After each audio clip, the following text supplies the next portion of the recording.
بسم الله الرحمن الرحیم. نن زموږ ټاپک دی بینک. صحیح ده.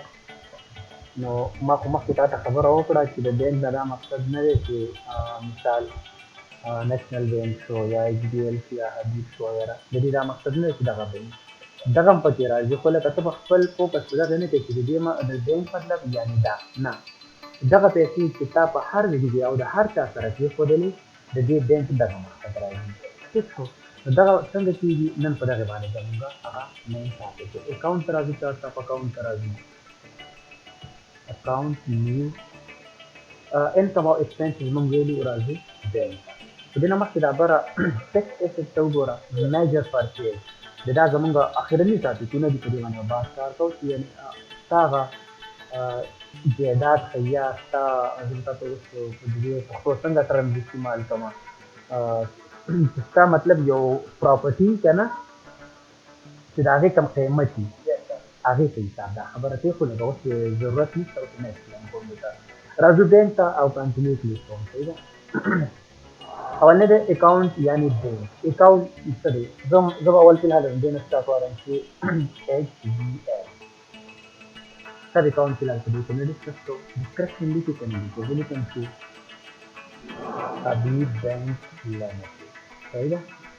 Account number सही, this is account number, routing number हाँ सदी बांध एग्जाम कोई आता अच्छा बैंक के लीगल सदी बैंक इन पाखरने इसका ड्रे नंबर అవన్నీ చికెన్ ఇది రూటీన్ నెంబర్ అంటే రౌటింగ్ నెంబర్ బ్రేమ్ స్టార్ డిస్ట్రిక్ట్ నెంబర్ ना ब्रेम स्टार बैंक अकाउंट नंबर ब्रेम star district number دا پاره شي. د دې مین مقصد څه دی؟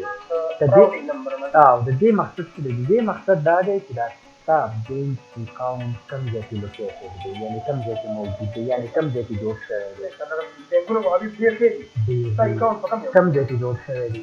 یا داسې مونږ ویلی شو چې لکه ستا د مثال ته بل بینک والا بل بینک والا د دې نمبر نه ستا هغه ځای معلومولی شي چې ستا بینک اکاونټ ورسېدې په دې باندې. د دې دا مقصد دی. یعنې فی الحال دې قصو ته بس مونږ نه ډسکس کوو. راځو انټر اوپننګ بیلنس. اټ مینس چې ستا بزنس د څونه اماونټ نه سټارټ شوی دی هغه اماونټ دلته ولیکه. لږ لږ حساب کوو چې مونږ بیا په هغه حساب باندې پوهېږو. د 10,000 روپو نه زما بزنس سټارټ شو په کوم تاریخ باندې؟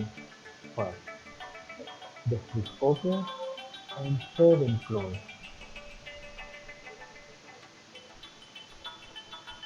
HDL bank 10,000 لاندې ګوره opening balance، یعنې دا کم زما چې کوم بزنس سټارټ شو هغه opening balance زما د دې دواړو کې یو اماونټ راواخیستی. دا چې کله مونږ لږ مخکې نور لاړ شو تا کلکولیټ وویلو نو دا opening balance به زموږ سره همدغه 10,000 ځکه دې بینک ته روپۍ راتلی شي، خو دا opening balance به زما دا وي چې زما بزنس د دې نه سټارټ شوی دی ورسېدې په دې باندې. دا د بینک جوړول. یا یو بل اکاونټ هم درته جوړ کړم.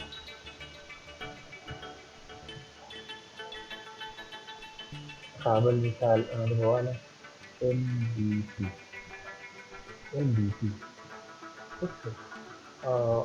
डिस्क्रिप्शन में अकाउंट नंबर है कोई नहीं गोरा बस बल गोरा है दी तमाउली को फॉर एग्जांपल 5,000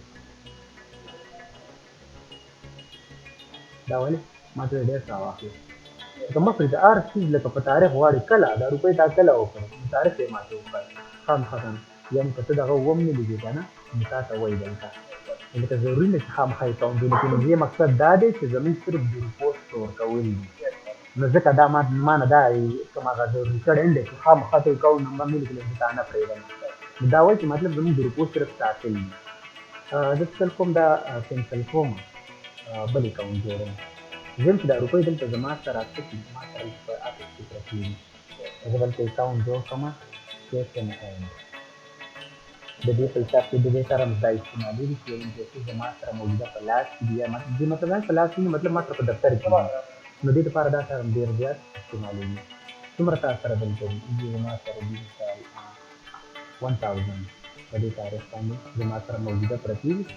روټۍ موټۍ خو به خورې که نه زم پلای جوړه دلته وګورئ سره له کیش نه هینډ کې زما سره څه دي